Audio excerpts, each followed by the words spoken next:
वलगावच्या लग्नपत्रिकेमध्ये छत्रपती शिवाजी महाराज आणि टिपू सुलतान यांची तुलना करण्यात आलेली आहे आणि टिपू सुलतान यांना प्रेरणास्थान सांगितलंय, कसं बघतो?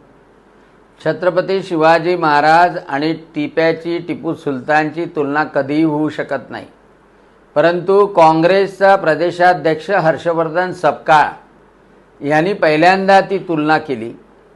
टिपू सुलतानाचं उदात्तीकरण करण्याचा प्रयत्न केला आणि त्याचीच प्रेरणा घेऊन त्या वलगावमध्ये लग्नाची पत्रिका छापल्या गेली. म्हणजे खरी प्रेरणा तर त्या काँग्रेसच्या हर्षवर्धन सपकाळपासून घेतली. का तुलना होऊ शकत नाही? तर टिपू सुलताननी लाखो हिंदू आणि ख्रिश्चनांचं धर्मांतरणासाठी जबरदस्ती केली. धर्मांतरण करत नाही म्हणून त्यांना यमसदनी पाठवलं, सर तनसे जुदा केलं, फासावर लटकवलं आणि लाखो महिलांना अत्याचार केले, अनन्वित अत्याचार केले, बलात्कार केले.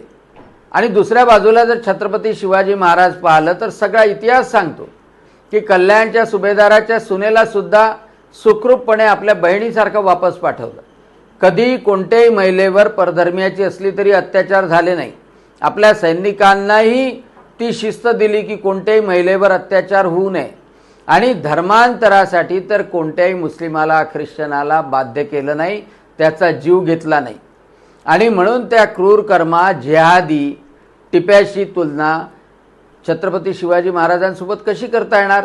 परंतु इतिहासाची तोडमरोड करून टिपू सुलतानाचं उदात्तीकरण करण्याचं जे काँग्रेसवाल्यांनी चालवलं, प्रदेशाध्यक्ष हर्षवर्धन सपकाळ बोलला त्याचीच री हे कोणी हिंदू मुस्लिम एकता संघ, कोणी कौमी एकता संघ, कोणाची पत्रिका, कोणाचा लेख लिहून ते करण्याचा प्रयत्न करतात.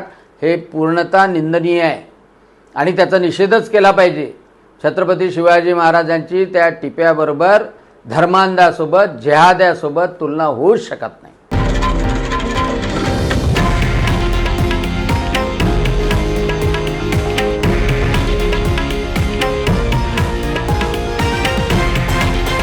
हे आहे देशातील नंबर 1 न्यूज नेटवर्क आणि आपण पाहत आहात TV9 मराठी, एकमेव.